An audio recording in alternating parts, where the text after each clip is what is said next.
சுவாமியுடைய ஸ்ரீராம் ஜெயராம் ஜெய ஜெயராம் அசாத்திய சாதக சுவாமின் அசாத்தியம் தவகிம் வத.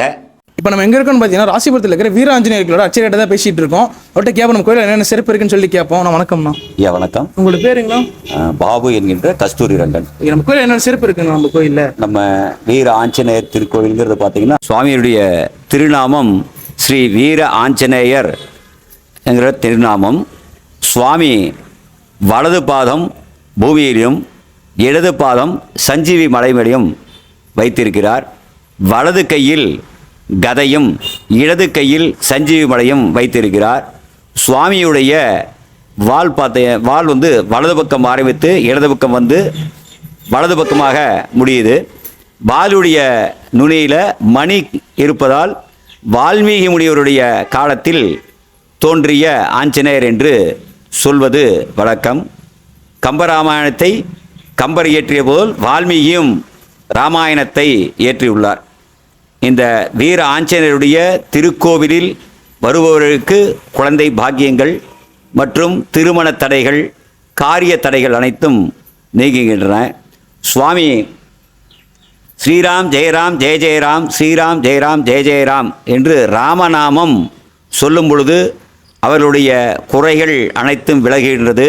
ராமா என்ற நாமத்தை சொல்லும் பொழுது அவர் இங்கு மிகுந்த சந்தோஷத்துடன் இருக்கின்றார். மற்ற தெய்வங்கள் அனைத்தும் இங்கு அனைவரையும் ஆசீர்வாதிக்கின்றன. சுவாமி பார்த்திங்கன்னா சுவாமிக்கு வடைமாலை சாற்றுவது மிளகு போட்டு சாற்றும் பொழுது எதிரிகளால் ஏற்படக்கூடிய தொல்லைகளை நீக்கக்கூடியவர். ராகு நவகிரகங்களில் ராகு கேது என்று சொல்லக்கூடிய அம்சத்தில் ராகு பகவானுடைய தோஷங்கள் நிவர்த்தி செய்கிறார். ஏனென்றால் சுவாமியுடைய வாளில் நவகிரகத்துடைய சக்திகள் அனைத்தும் இருப்பதால் சுவாமிக்கு வடைமாலை சாத்தும் பொழுது அந்த கெட்ட சக்திகள் மற்றும் எதிரிகளால் ஏற்படக்கூடிய தொல்லைகளிலிருந்து விடுதலை செய்கிறார். மேலும் நமது பகுதியில் பார்த்திங்கன்னா வடைமாலை சாற்றுவது வழக்கமாகவும் வட இந்தியாவில் ஜாங்கிரி மாலை சாத்துவம் உளுந்தால் செய்யப்பட்ட பொருள் ஜாங்கிரி செய்வதும் வழக்கமாக உள்ளது. வெற்றிலை மாலை வெற்றியை தரக்கூடிய மாலை வெற்றிலை மாலை சுவாமிக்கு 108 வெற்றிலையை மாலையாக போட்டு தங்களுடைய காரிய நிவர்த்திக்காகவும் திருமண தடை விலகுவதற்காகவும் வெற்றிலை மாலை போடுவது வழக்கமாக உள்ளது. சுவாமிக்கு அதேபோல் செந்தூரம் சாத்துவது மிக சிறப்பு. சீதா பிராட்டியார் வகுட்டில் வைக்கக்கூடிய செந்தூரத்தை ஆஞ்சநேயர் கேட்கிறார். என்ன அம்மா நீங்கள் வகுட்டில் செந்தூரம் வைக்கிறீங்க அப்படிங்கும் பொழுது உங்களுடைய ராமபிரானுக்கு அதிக அளவில் ஆயுள்கள் அதிகரிக்கும் என்பதற்காக செந்தூரம் வைக்கிறேன் என்று ஆஞ்சநேயரிடம் சீதா பிராட்டியார் சொல்கிறார். இந்த செந்தூரத்தை நீங்கள் வகுட்டில் வைக்கும் பொழுது ராமபிரானுக்கு ஆயுள் அதிகரிக்கும் என்றால் என்னுடைய உடம்பெல்லாம் பூசிக்கொண்டால் எவ்வளவு ஆயுள் அதிகரிக்கும் என்று செந்தூரத்தை உடல் முழுக்க பூசிக்கொள்கிறார். அதனால் சுவாமிக்கு செந்தூரம் சாற்றுவது வெகு சிறப்பானதாக இருக்குது. ராமபிரான் நம்மளை நேரடியாக என்ன குறைகள் இருக்கோ அந்த குறைகள் அனைத்தையும் நிவர்த்தி பண்ணுகிறார். அதே மாதிரி நோய்வாய்ப்பட்டவர்கள் உடம்பில் காயம்பட்டவர்கள் சுவாமிக்கு வெண்ணெய் சாற்றி அந்த வெண்ணெயை சாப்பிட்டு வந்தால் அந்த புண்கள் மேல் தொடரும் பொழுது அந்த உடலில் இருக்கக்கூடிய புண் இதனால் ஏற்படக்கூடிய பிரச்சனைகள் சரியாகின்றது. ஏனால் ராமர் சண்டையில் போரில் அடிபடும் பொழுது சுவாமிக்கு ராமபிரானுக்கு வெண்ணெயை சாற்றுவதாகவும் ஆஞ்சநேயருக்கு உடல் முறால் ஏற்படக்கூடிய புண்களுக்காக வெண்ணெய் சாற்றியதாலும் அந்த வெண்ணெய் சுவாமிக்கு அலங்காரம் செய்யும் பொழுது நமக்கு என்ன தேவையோ அது அனைத்தையும் செய்து கொடுப்பதாக ஐதீகத்தில் சொல்லி வருகிறார்கள். சுவாமியினுடைய வாளில் 48 நாட்கள் சந்தனம் குங்குமம் வைத்து வழிபாடு செய்யும் பொழுது அவருடைய குறைகள் அனைத்தும் என்ன கோரிக்கைக்காக வைக்கின்றோமோ அந்த கோரிக்கைகள் அனைத்தும் நிறைவேறுவதாகவும் சொல்லப்படுகிறது ஐதீகத்தில். மேலும் வெட்டிவேர் வைத்து வழிபாடு செய்யும் பொழுது தங்கள் வீட்டில் இருக்கக்கூடிய பணத்தடைகள் விலகுவதாகவும் கூறுகிறார்கள். சுவாமிக்கு நெய் தீபம் 27 நெய் தீபம் ஏற்றி வழிபாடு 17 வாரங்கள் தொடர்ந்து வழிபாடு செய்யும் பொழுது அவர்கள் வீட்டில் இருக்கக்கூடிய குறைகள் அவர்கள் என்ன குறைக்காக ஏற்படுகிறார்களோ அந்த குறைகள் அனைத்தும் நிறைவேறுவதாக இங்கே வரக்கூடிய பக்தர்கள் கூறுகின்றார்கள். மேலும் இங்கு வரக்கூடிய ஆலயத்திற்கு வரக்கூடிய பக்தர்கள் நீண்ட நாள் குழந்தை பாக்கியம் இல்லாதவர்கள் குழந்தை பாக்கியத்தோடு சிறப்பாக இருக்கின்றார்கள். திருமண தடை உள்ளவர்கள் நிறைய ஆலயங்களுக்கு சென்று வழிபாடு செய்து இங்கு வந்து வழிபாடு செய்யும் பொழுது திருமண தடைகள் நீங்கி தம்பதியர்களாக இங்கு வந்து வழிபாடு செய்து கொண்டு இருக்கிறார்கள்.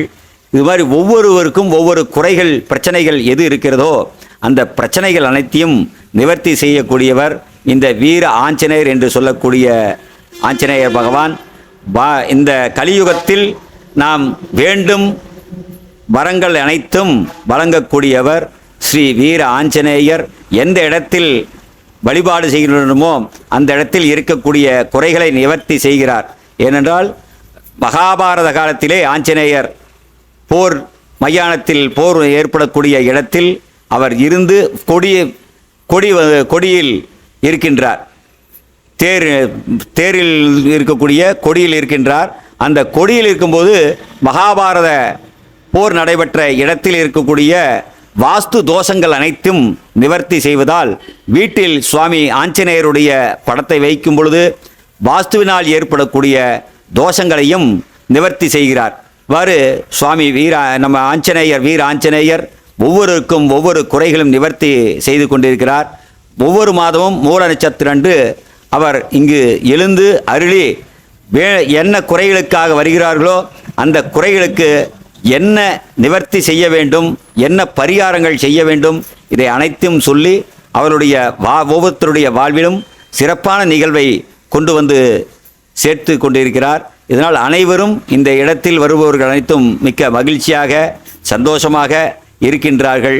மேலும் மேலும் இங்கு வரக்கூடிய பக்தர்கள் அனைவரும் வாழ்வில் அனைத்து விதமான கஷ்டங்களும் நீங்கி வியாபாரத்தில் இருக்கக்கூடிய தடைகள் எல்லாம் விளங்கி வியாபாரத்தில் சிறப்பாகவும் தன்னுடைய குடும்பத்தில் இருக்கக்கூடிய தன்னுடைய குழந்தை எல்லாம் படித்து நல்ல வேலை கிடைக்க வேண்டும் என்று ஒவ்வொரு மாதமும் மூல நட்சத்திரண்டு சிறப்பு பூஜைகள் செய்து கொண்டிருக்கின்றோம்.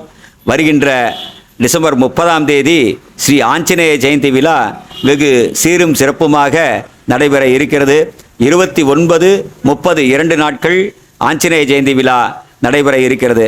30ஆம் தேதி அதிகாலை 5 மணி அளவிலே யாகங்கள் செய்யப்பட்டு சுவாமிக்கு 6 மணி அளவில் அபிஷேகங்கள் செய்யப்பட்டு சிறப்பு அலங்காரத்துடன் 10,008 வடைமாலை 10,008 ஜாங்கிரி மாலை சுவாமி வர்ண மாலைகளால் அலங்காரம் செய்யப்பட்டு வெகு சீரும் சிறப்புமாக வரக்கூடிய மக்கள் அனைவருக்கும் அருள்பாலிக்க இருக்கிறார். காலை முதல் இரவு வரை வரக்கூடிய பக்தர்களுக்கு அன்னதானம் இந்த ஆலயத்திலே ஒவ்வொரு ஆண்டும் தொடர்ந்து வழங்கி வருகிறோம். வரக்கூடிய ஆண்டு 32ஆம் ஆண்டாக சிறப்பான முறையிலே நடைபெற இருக்கிறது. ஒவ்வொரு வருடம் முழுவதும் தங்களுடைய கோரிக்கைகள் வைத்து அந்த கோரிக்கைகள் நிறைவேறியவுடன் பக்தர்களாக இந்த அன்னதானத்தை வெகு சீரும் சிறப்புமாக நிகழ்ச்சியை வெகு சீரும் சிறப்புமாக நடத்தி கொண்டு இருக்கிறார்கள்.